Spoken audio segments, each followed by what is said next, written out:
So finish my business, pick up my phone, totally naked. And my friend says, holy shit, congrats. And it's a screenshot of me as a list maker. And I'm completely alone in my apartment, I'm naked. And I just remember the phone call to my mother. You gave birth to a Forbes 30 under 30. And my mom just just loses it. Welcome back to another episode of Content and Cocktails. Today we are having on Savannah Peterson. She is a Forbes 30 under 30 recipient and the founder of an incredibly successful marketing agency, Savvy Millennial. Sav is witty, funny, cool.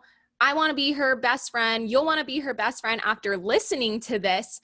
She drops so many truth bombs about life, career, relationships, and really just what it's like being a boss-ass bitch. And we know we all want to be one too. And we could not stop talking to her, so we had to break this episode into two parts. So in today's part, we're going to go over how to apply for jobs using case studies, not just your resume or cover letter, how to get into freelance if that's something that you're potentially thinking about, and also how to show up powerfully, even though you're virtually online for meetings. And that's coming from Sav, who has incredible public speaking experience and has spoken in front of crowds of 10,000 people or more. Let's dive in. Cheers. Cheers. Thank you for having me. Thank you for joining us. I'm really, really excited to talk with you today, Sav, because you've lived this really crazy balls to the wall, don't give a fuck life, both personally and professionally. You've been so successful. So can you just give us a glimpse into that, a short synopsis of post-grad Sav to where current Sav is right now? Yes. First of all, thank you so much for having me, and to everyone who's listening. We're going to take you on a lovely ride this evening, I promise, or whatever time of day it is that you're tuning in. And my name's Savannah Peterson, and those were very flattering things to say. So thank you for that. The kind of things you can't say about your own life, but you secretly bask when somebody else says about your life. So this pandemic reminds me a lot of my post-collegiate journey, not in the sense that we were fearing a deadly virus, but in the sense that we were in the middle of a recession. So I finished school in 2008. 800,000 people lost their job the last day of school that I had at the University of Washington. So I think I kind of knew that the path was going to have to be unique, and that whole American dream post-college thing was totally just a pipe dream. So if you're sitting here listening to this right now and your post-college plans are looking a little bit different, or even your college plans are looking a little bit different, it's okay. You're going to get creative and design a super cool life that you didn't even know you could live. Hope, maybe it looks like mine, maybe it doesn't. So I finished school and I was living in my car. I had $12.36 to my name. And the place that some friends were nice enough to take me out to my graduation dinner at was a wonderful Italian restaurant. And the waitress there mentioned that she was leaving. And so I was severely intoxicated and borderline desperate, but managed to, with some sense of class and conviction, ask the owner of the restaurant for a job. And I got a job waiting tables to float my life and pay my bills right out of school. And from there, started to develop my knack in the social media world. So back then, it wasn't cool or novel to manage social media for anyone, but as a digital native millennial graduating back then, perfect time to start managing people's Facebook pages, doing things like Groupon activations. So while I was waiting tables and paying the bills, I started hustling more on the marketing side, and my career developed a bit from there. Long story short, ended up doing a lot of crazy moves from Seattle to Austin, back to the Silicon Valley after getting fired in Austin, started working in hardware, which is probably where my career gets interesting at 23, and worked in Silicon Valley hardware design firms, additive manufacturing and 3D printing. Went to New York City for a while, and am now back in California, where I've been my own boss for almost 5 years, running a company called Savvy Millennial, where we build community around new technology. If I could whistle, I would do the one where it's like, whoa, but I can't whistle. Maybe we'll put that sound in. Sound effects. You got to get the sound effects guy. Yes. You're VIP enough. And Sav, so from going to being a waitress to, eventually starting your own marketing agency type thing. That's something I'm sure a lot of people want to do. They want to get into marketing, but they don't really know how to take that first step. What advice do you have for those people? Great question. And I think it's actually a lot simpler than people think. I think we're trained to believe that experience is illustrated through a line on a resume, something like an internship or an initial job. It's really not. It's about a case study that can show off what you're capable of. So if that's your own personal blog that you've managed to grow to a following, or a podcast you've started with your bestie that has great traction, those are the types of things actually that folks like me as an agency looking to hire, or the types of people that I work with, are actually looking for. I have never once, as a business owner, had someone ask to see my resume. It's actually really funny to think about that out loud right now. What I get asked for on a daily basis are case studies. Can you show me an example where you had a challenge, what your approach was to that challenge, and what the results were of that challenge? And you can self-impose challenges. I think sometimes I notice there's sort of two types of people. Some people are reactionary. They wait for someone to challenge them and ask them to step up to the plate. And other people are very proactive and action-driven, where they will create that challenge for themselves. So whether that's something like my whole hikes around the national parks and doing summits for sanity, or whether that's you saying, I want to start a brand new TikTok channel and I want to grow it to 1,000 subs. I read all these articles about how to scale content and I want to see if I can apply them. Do that. And if you can show me that, if you can show me your scaling and your growth and how you've been learning and achieved a new skill set, if I'm your customer or your potential employer, both of those are going to impress me. And honestly, like, I don't really care about some of the details on resumes that I think a lot of people do. Just to and I don't think that, clients do either. Yeah. I think you're totally right. And I want to repeat what you said one more time because it was so powerful, that you need a case study to show what you're capable of. Not a 100%. Resume, not a cover letter. And if you have that, can be in all those different forms that Sav just mentioned, but that's really what's going to put you over the top. 100%. A video, a testimonial.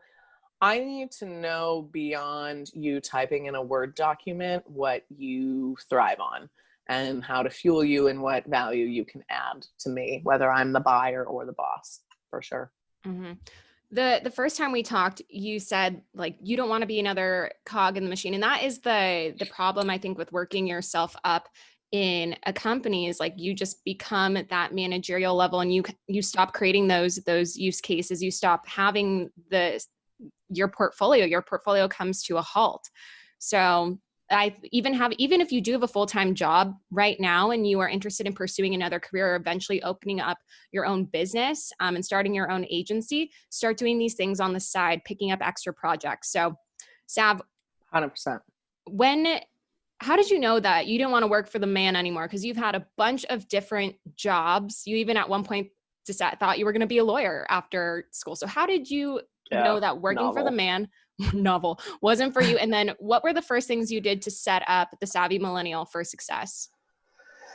So I wish I could say to you that it was blatantly clear to me as an enlightened young person that I was not meant to work in corporate America. However, hindsight's 20/20. I feel like that means something different in 2020 right now, especially.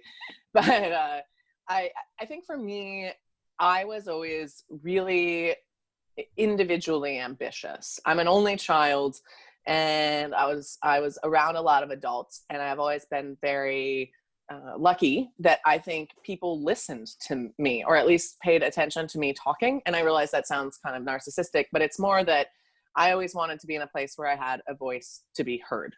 And even if that was the most junior voice or the most whatever, it mattered to me to be able to express myself. It's always I'm a little too much heart on my sleeve in a lot of situations. And what I found was, the more my friends got jobs and we all started to matriculate out into the world, I watched how frustrated and sad and defeated they would feel when they came home from work. I mean, 78% of my generation is unhappy at work. That's an incredible amount. And when you think about that, it's largely one of the number one reasons people leave a job is you don't quit a job, you quit your boss. And people felt trapped. They felt like middle management was trying to repress their creativity. And I think for me, finishing school when I did just in history, no one was going to give me that corporate job. So I had to build a business, find my first clients. I was very lucky. I had some early people who believed in me, some customers at the restaurant, believe it or not. So if you're out there waiting tables, it's actually a really great way to meet people and to network. There are days that I miss it, even today, over a decade since I waited my last table. I had a customer give me $1,000 tip, and he was a regular. Those dreams come true. That's actually a thing. Wow. No way. I worked at a restaurant too, and I told Alexa, I was like, I could be a waitress forever. I love it. But I never got $1,000 tip. Well, it was, I was working 5 days a week. I was working full time at a restaurant right when I finished school. And I think there's something really beautiful. The most beautiful thing I think about restaurants, if you're feeling frustrated in your service job right now, understand that you're a part of someone's story. And I love when people would come into the story or into the restaurant to celebrate a milestone, and you got to be a part of that moment. It's a really unique time that for gave people. me little baby chills on my arms. Yeah. That's really sweet. Yeah. My restaurant was right near one of the biggest hospitals in the 4-state region up there in the Pacific Northwest. And so we had a lot of medical miracles that would come through, and getting to help them select wine, like I'd have to go in the back and cry. It was very sweet, but I never took any of that for granted. And remember that you'll lose that when you're working in a job, and those things just don't happen on a nightly basis. But Edgar was a older man in his 80s, and definitely in the twilight of his life. And he came to have a martini and dinner 5 nights a week. And we talked a lot. And he I think, wanted to really see me. He actually did this for me and one of the other waitresses. And he asked us both out to lunch separately, and didn't even know our last names, and handed us $1,000 check under the notion that we do 2 things: that we lever up and use it to do something better in our lives, and that as soon as we were affluent enough, that we pay it forward. So I took that as my catalyst to start the first iteration of Savvy Marketing back then, which was a social media management agency out of Seattle. Started very low. My initial retainers were $250 a month, which is insane for me to think about now. I don't know how I ate or lived. But on the flip side, it was exhilarating to have adults pay me a retainer. And I think, start off small, even if you have to. But again, those initial case studies can build from that. So I leveraged that platform. I worked for myself initially for a few years, and then realized I actually had a ton left to learn from the business world, and went back and worked for a PR agency briefly. That's another story. And then in the Silicon Valley in hardware product design for about 5 years, between traditional and additive manufacturing, before coming back to working for myself again. So I think also, as you go through this process and as you explore and iterate and try case studies, really understand what you don't know, so that if you are going to get a job, fill out that skill set. I realized I didn't know a lot about traditional sales. I'm charming and I can sell ice to an Eskimo or upsell you on a bottle of wine, but I didn't really understand how to structure proposals and forecast and close deals at the level that I can now. And a lot of that information just comes with practice. So yeah, I think look for the magic in what you have, and that quality in you that people keep reinforcing. For me, it was always my energy. And, oh, your energy, I just feel better after I talk to you. Or, wow, I'm just excited to see you come over to my table, or whatever that is. It's the same thing for me now as a professional. I'm not honestly sure where that comes from inside me, but I'm very glad that that's what radiates, and use that to your advantage. Find your secret sauce. The thing I always ask people when I'm developing their personal pitch is, what's the most unique thing about you? And that's where you should really start and foster, because the rest comes. Don't try and be like everybody else. It's so generic. Middle management is where good creatives go to die. To circle back to the question, I don't think I really necessarily had a decisive moment where I said, ooh, corporate America wouldn't be for me. I mean, if I'm being transparent, when I started this iteration of Savvy, back up a few years ago, we hit a lull, and I was just real unconfident and insecure. And I started looking, I started sniffing. I was having some conversations with some of the FANG companies, and I called actually, this is a really important thing to say. I called my nest, and everyone should have this right now. It looks like you two are each other's nest. You should have a few people. You should have 3 to 7 people in your life that you can tell anything. And that means that's not just like, oh, I have a crush on so-and-so. That's like, these are my finances. I have 16 days of runway. What do I do? Or I just lost this deal because I think I said the wrong thing at dinner, or whatever that is. Or who you can call and say, holy crap, I just closed the biggest deal in my fucking life. We're going out. I don't care what the hell you're doing. Your wife's taking care of the kids. You know, you need to have that crew of people that you can essentially be metaphorically, well, perhaps literally naked with. And so I called my nest on this day, and to my surprise, and this is why you have a nest, it was the middle of the day, it was like 10:30 a.m. Every single one of them picked up the phone. And I remember, I mean, these are executives, very powerful people. I'll keep them anonymous for their own sake right now. But the fact that they all had time for me in the middle of the day, totally randomly, and they're like, hey, what's up, Sav? You know, how's it going?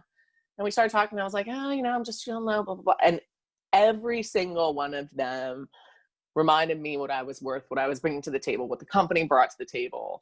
And I distinctly remember a conversation with one of them that just turned the tide for me mentally, where I was like, no, fuck no. Why would I ever, if I were to give that all up now and to go back and be what, someone's like middle management slave making $150, never having an identity and not public speaking around the world? No, I couldn't do that. So you know what's right in your heart. And I think we get drawn to things because people tell us what will make us money, what's a sure bet, what we should do with our careers. But what are the activities that make you happy? And if that's waiting tables, wait tables. Just wait tables at the hottest restaurant in the best city. I don't even know what that means right now during COVID, but you know, figure it out and build the quality of life that you want, but don't like fuck the days. Whoever they are, it's not their life to live. So it's yours. Wow. You said some really great things. I want to repeat again, just because some of those things you said gave me chills. The first being that, like, when you mentioned that everyone goes to you and says, oh, wow, you're so energetic.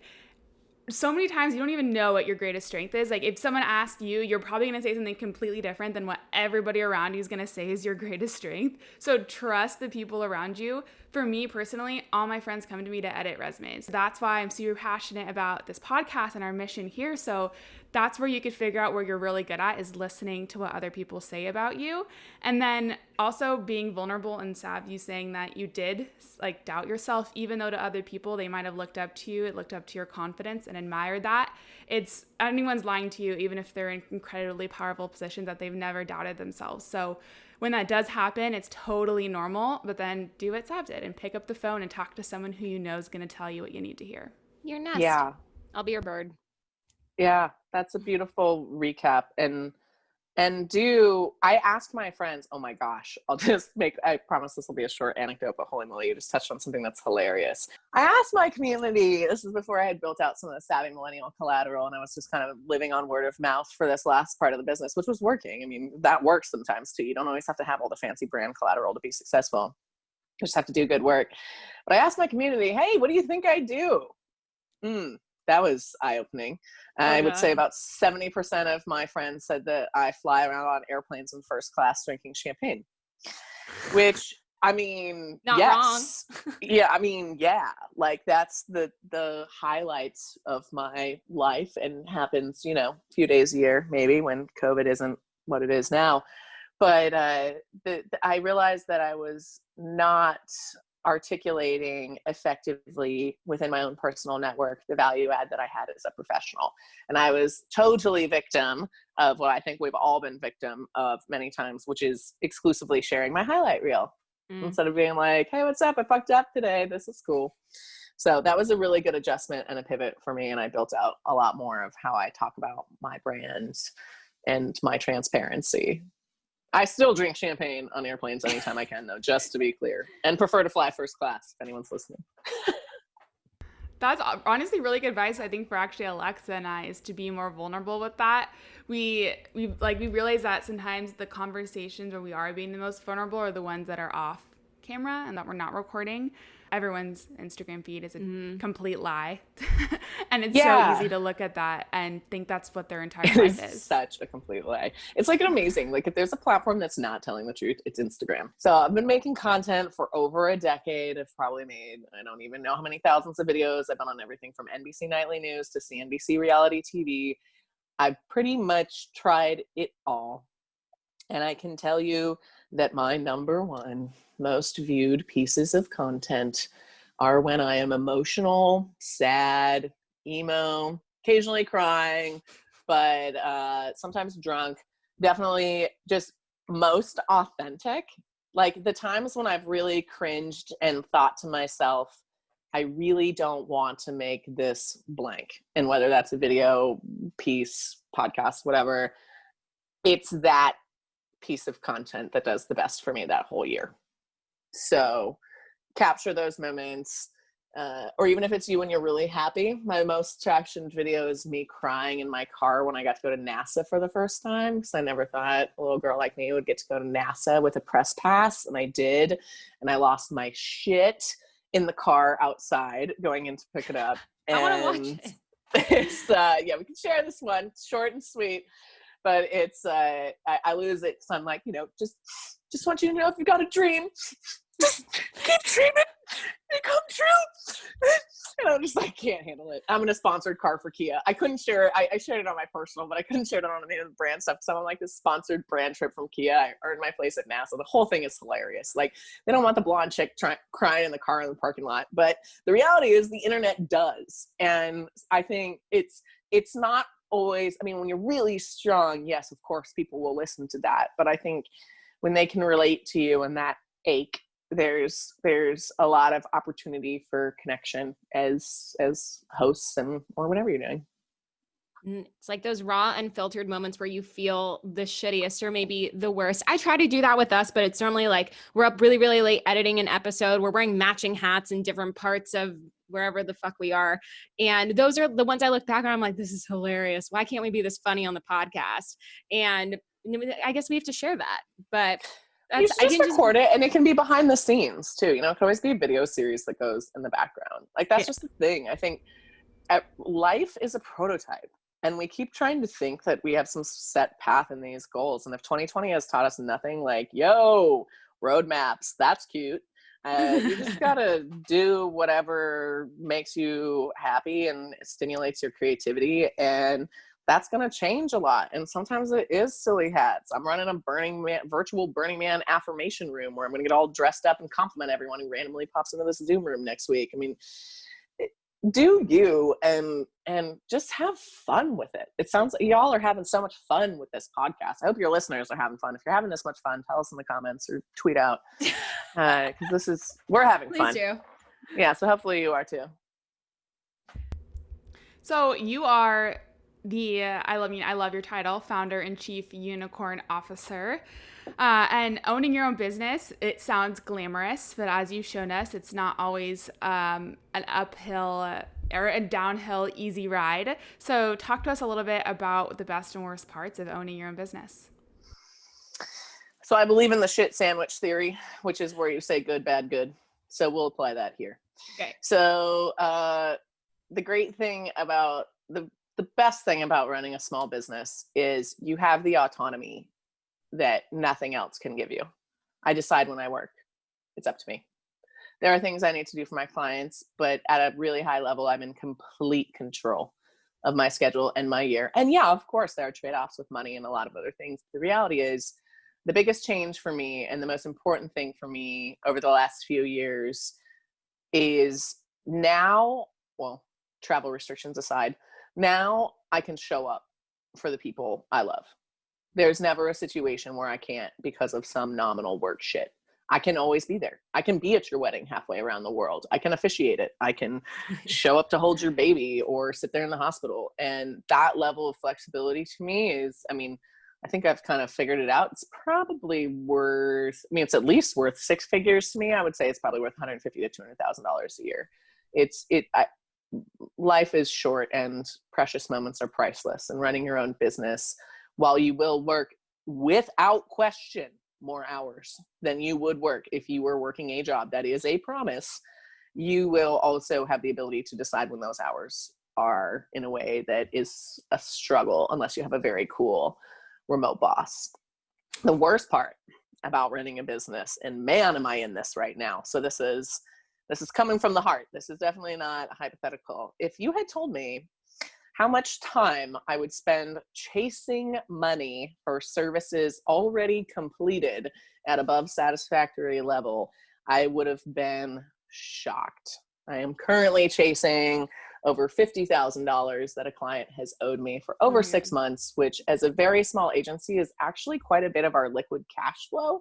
So it is a struggle to not have that liquidity right now. And I am in the process of hiring a legal team in a different country to try and track down this money, because my American legal team is futile in this country. Trying not to incriminate them, but if you're listening, fuck you, pay me. It's extremely frustrating, especially when you're a little guy, because larger companies have greater cash flow reserves. And for us, when you finally get to the stage as an agency, when you start having, 6-figure consistent cash flow, it's a big deal. And for us, we sit right around there in terms of our liquidity, and things like this are extremely frustrating. And I think the joyous side of business is always celebrated, the founder, the moment, the champagne in first class, the whatever. And like those moments, certainly I make all these other moments worth it. But the boring stuff is really a lot. And I just want to emphasize that. If you're thinking that you get to go be a hotshot and live this, Silicon Valley life. I mean, Evan Spiegel was my student back at Stanford nearly a decade ago.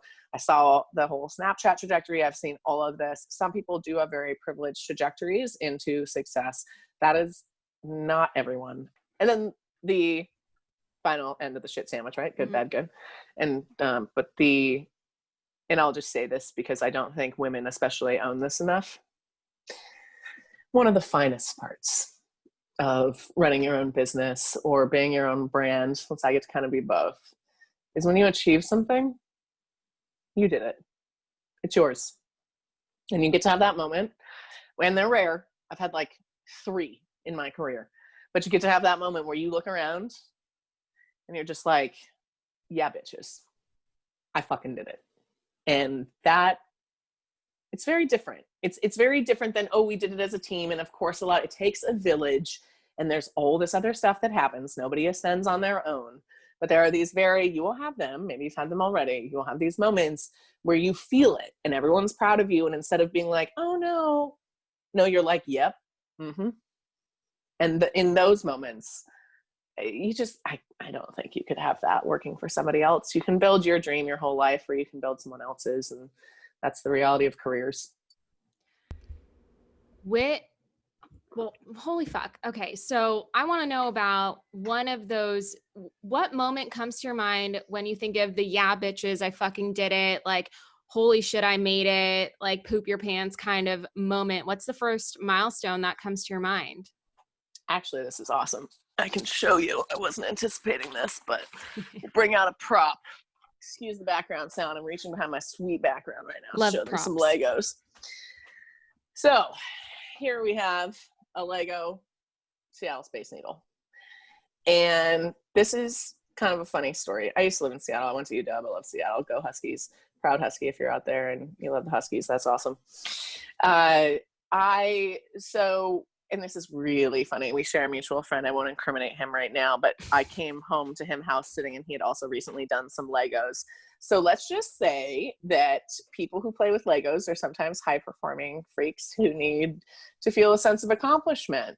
So this is end of 2015, November 2015. I'm getting ready to start Savvy again. I was finishing up my work at a company called Spec Design. And I had, unbeknownst to anyone, I literally told no one. I was 27 at the time, and I had nominated myself to be a Forbes 30 under 30 based on my case studies, believe it or not. So all of the case studies I had amassed at all the organizations I worked, I thought, I'm not this rich, famous founder. I don't work for Google, Facebook, or Tesla, or SpaceX, or any of these things, but God damn it, I think I got a shot. And I mean, so many of these people, if you're thinking about going on the Forbes 30 under 30 list, there's a lot of PR that goes into it. There's a lot of people who pay a lot of people to try and lever it.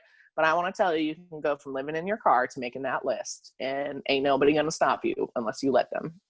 So anyway, I nominated myself for this, and I honestly didn't expect to hear anything at all. it's harder to get into than Stanford. It's like the acceptance rate on the list is just absurd.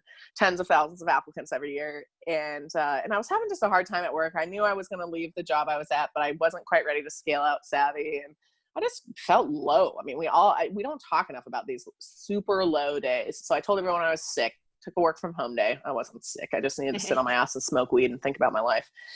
And I ordered this. I literally I ordered this, this Lego Space Needle, and turned off my cell phone and built the Space Needle. Didn't take me too long. I mean, it's kind of sad looking at it right now. This should be a bigger feat, but I'm kind of glad y'all listening can't see it. Anyway, after I did it, I turned my cell phone back on. And I was feeling good because, Lego's fun, always remember to play. We forget to play. When you're feeling stressed out, play, grab some clay, paint. I do shitty paintings all the time. I'm constantly trying new crafts, not because I think I'm good at anything, because I just want to use my brain in a different way and have fun. And I had an email from Forbes saying that I had made it to the final round. And this wasn't when I actually felt accomplished, but this was one of those moments where I thought, oh, okay. So I reached out to the Nest. And so I thought, okay, I can only tell 4 people about this. This is still way far away. The final round is decided by a jury of your peers. And so it's VCs. It's a ton of people that I deeply, deeply respect that are very famous, especially in the consumer technology category, in which I made the list. And so but I started to feel hope. And these are the moments you need to hold on to, because they come very few and far between in adulthood. In the world, you get grades on tests and you get jobs and internships and all this stuff comes at you in 10-week increments or 3-month increments. It's not like that in real life. It's like years before you start to see these little lights. So I started to have a little bit of hope. And then a few months later, on January 4th, 2016, I will never forget this. They don't email you or tell you ahead of time if you make the list. So if you are an aspiring list maker, you won't know until the world knows. And I was actually going pee, which was kind of embarrassing. And my phone blew up. And a friend of mine had texted me. I this is gross, but I wasn't using the phone in the toilet, but my bathroom was open and the phone was on the sink. And I hear it blowing up and I'm like, oh my gosh, what's going on, right? So finish my business, pick up my phone, totally naked. And my friend says, holy shit, congrats. And it's a screenshot of me as a list maker. And I'm completely alone in my apartment. I'm naked. It's 8:15 on, I don't even know, a Tuesday. And this is how many of my crowning moments have been. You're not around your peers popping champagne like you see in Wolf of Wall Street. It doesn't happen like that. You're literally naked, unshowered. I can't even take a selfie. I'm so gross. I don't even know what to do right now. And I just remember the phone call to my mother, because she's a single mom. I had an abusive dad. And I remember calling her and baiting it a little bit and being like, hey mom, how you doing? Blah, blah, blah. How's your day? I was just calling to let you know, there might be some people in the community talking. So as you go through your day, you gave birth to a Forbes 30 under 30. And my mom just just loses it. And there's that, I'm a mess. It makes me emotional. I can feel the catch in my throat even as I talk about it right now. And there's that, I grew up in a town of 14,000 people. There ain't no one there who gave me permission to do any of that shit. And you can go do and be and achieve whatever the fuck you want. And what's amazing about when you have those moments is not only do you get to sit in it, I was like, no, that's my name. That ain't nobody else's name. It's my company. Nobody did any of this for me.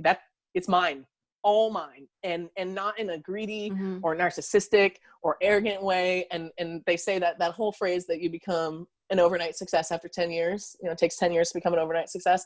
That's what I felt that day. That was 10 years of fucking blood, sweat, and tears. And all of a sudden, this very visible accolade and a lot of attention on me in that moment. And I was one of 4 women to make the 30 on that list. So there's very few chicks who have ever even made this list. Shout out to all the other bad bitches in hardware.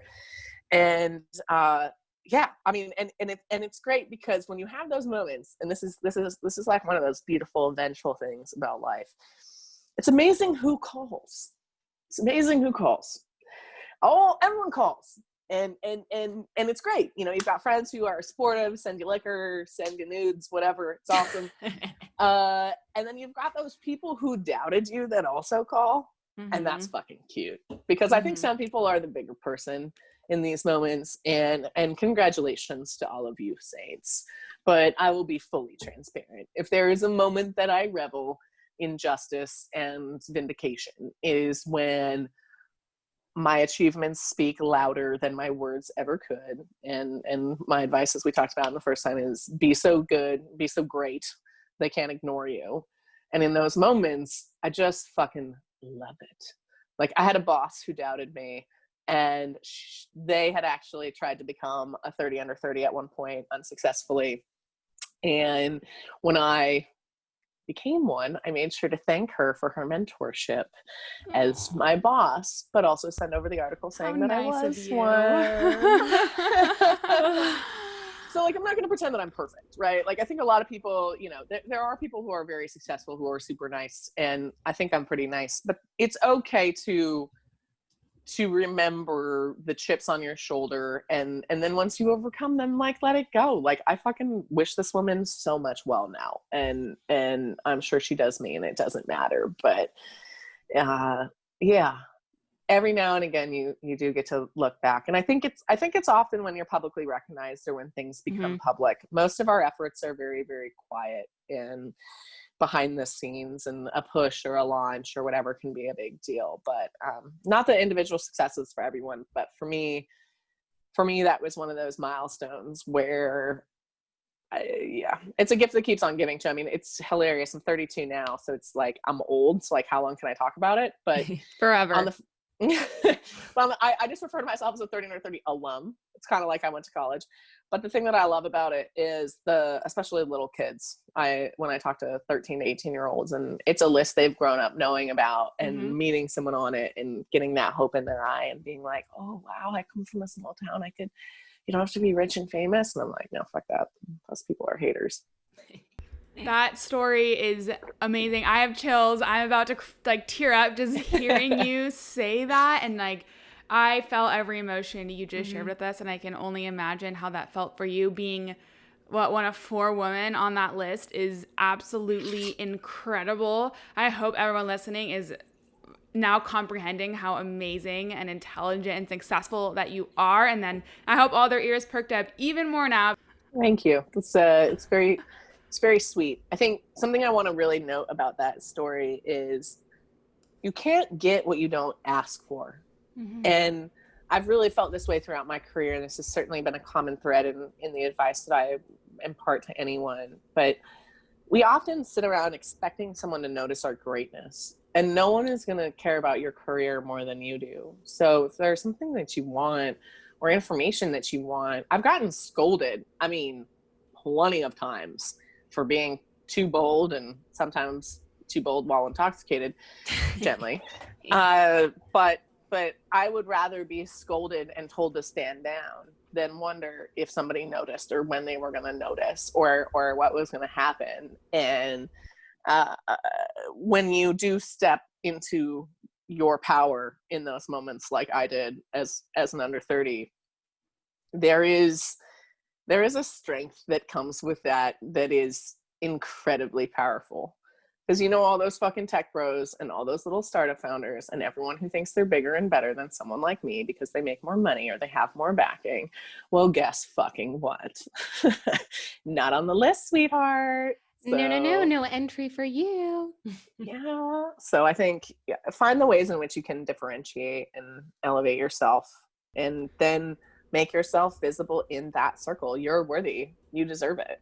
And the only reason those other people are getting it right now is oftentimes because they're paying PR teams to get it for them. So like, fuck that. Yeah. A funny thing, I'm going to call out Alexa's boyfriend real quick. So Alexa and I, as you mentioned, we talk all the time. We compliment each other like no one's business. And he one day is like, why are you guys always complimenting each other? And we're like, because no one else will. Yeah. He said, you guys always give each other so many pats on. He said, why do you guys always like give yourselves pats on the back? And I was like, no one else is doing it. Like, so we have to. And that's definitely something we're carrying with us. Yeah. And making it clear too, if you are at a company right now and you're working really hard and maybe your boss is taking their credit for the work that you're doing, get in trouble for speaking up for yourself and showing the work that you've done. Because if you just sit quiet and you keep letting that happen to you and you're not asking for that praise, which it may seem like some people like you want to be humble and you're like, oh, I don't need to get the credit. And the credit isn't maybe not what matters most, but also without the credit, it's going to be really hard for you to move forward. So make those case studies. Yeah, make those case studies. And to that point, so just shout out to Representative John Lewis, no longer with us, but that's what he would call the good kind of trouble. So you get in that good trouble, folks. But beyond that, too, one of the things that's great, and this is almost impermeable. So there's an inherent risk when you're a bold, badass bitch or whatever your gender in an office situation. But something that really works, and I learned this later in my career. I wish I had learned this far younger.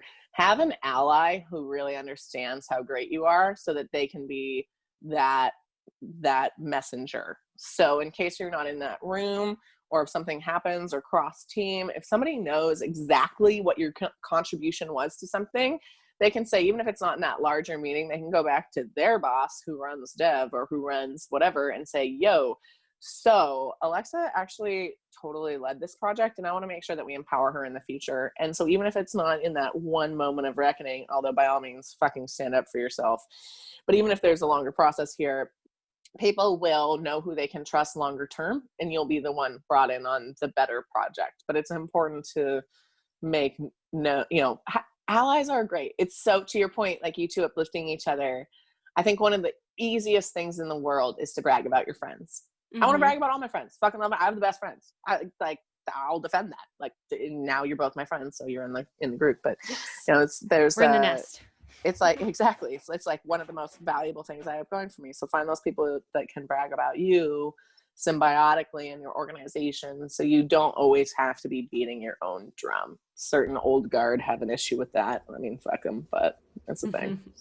Yeah, we had Alexa and we did an episode 9, where we talk about different biases that women face, but a huge way you could face that is by speaking up. And it's so much easier if you speak up, if another woman speaks up for you, and you should also be actively speaking up for other women when you see that happen, because we are so much stronger together. And if we are all complimenting each other, then hopefully none of these things start to go unnoticed. Mm-hmm. Oh yeah. The ladies are rising in a really cool way. So in my generation, it was very token women. There were very few women in the industry. And over the last decade, especially, I've watched the transition happen, and it's still small, but it's a big shift from what I used to be. And it's really inspiring. But the coolest part is, because we've been so repressed and stiff-armed out of the boardroom for so long, we now lift each other up in a way that like they just can't fuck with. Like so many of my producers and the reporters and all the folks that I work with, even the people I do business development with, they're either like middle-aged men who are just in complete awe of the fact that I built this, or they're women who are like, fuck yeah, let's run the world together. And it's kind of, yeah, we're in it. We're stronger together. So no one should call you out. First of all, also, no one should call anyone out for sharing too many good vibes. Like, hello, it's 2020. This is a dumpster fire, in case anyone missed the forecast. And yeah, we need all the compliments we can get. We need them all.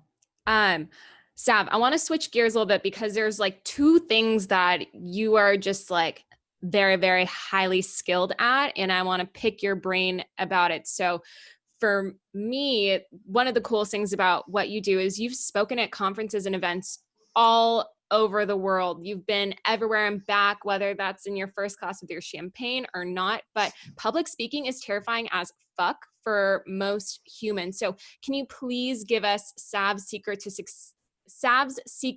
to public speaking success, please? I want you to know that even people like me, I've probably given hundreds of talks over the last few years. I'm a professional paid public speaker, speaking everywhere from Denmark and Italy to New Zealand and China. So I've kind of seen it all. I still get nervous. That doesn't go away. That just means that you care.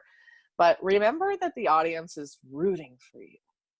We always think that they're going to notice when we goof up, or if we forget a word, or I'm dyslexic, so I will just say awkward shit totally accidentally sometimes to the vast amusement of the crowd, and then have to correct myself and make fun of myself. And that's fine. It's a part of the deal. But the crowd is rooting for you. And if you remember that everyone in that room truly wants you to succeed, then you can come in a lot calmer. I think we think they're judging us and that they're going to notice every single thing. And if we're not perfect, they're not going to know. The audience, I'm just going to let you in on a secret. The audience doesn't know shit about what you were supposed to say, what you were scripted to say, or what you thought you were going to say. Only you know that. The audience only is aware of what you're saying. So if you keep that in mind, it doesn't really matter where you take them, as long as you take them on a wonderful journey that makes them feel something. I mean, my whole goal when I speak is I want to make you feel, I want to make you learn, and I want to make you laugh. And as long as I have done those three things, I'm fairly confident you're going to have a positive impression of me, the event, and whatever experience we just shared. So yeah, pause.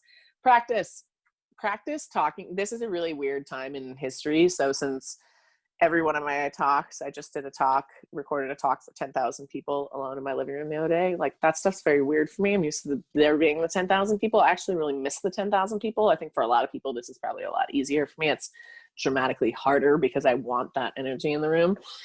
But practice and record into your camera. I mean, we have so many cool tools where you can give a talk and move around and see what it looks like. Like, I've had a lot of PR professionals talk to me about how to hold my neck when I'm talking and how many gestures I get. And there are all these things you can work on as you pro up, but watch yourself and see where you're most confident. And yeah, just remember everyone's rooting for you.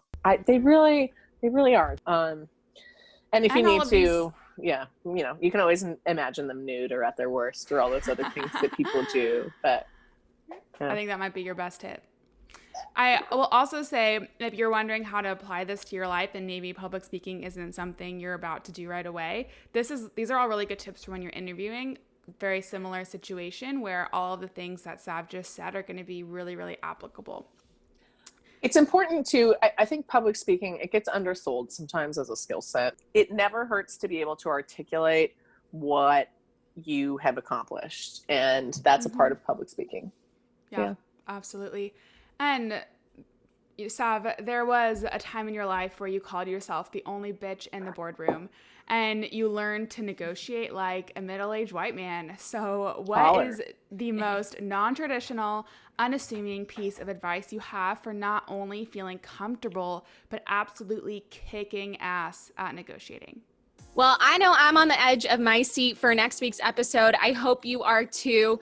It just keeps getting better from here, folks, honestly. So we're going to leave you with a quote from next week's episode to whet your palate just a little bit. But before I let you do that, this is a reminder that we are giving away a Life of the Zoom Party sticker. It's on our Instagram. All you have to do is submit your email to join our email list, where we will be starting to send you lots of new blog content, different resources, and behind the scenes look at what Content and Cocktails is doing here. So make sure you go to our Instagram and check it out.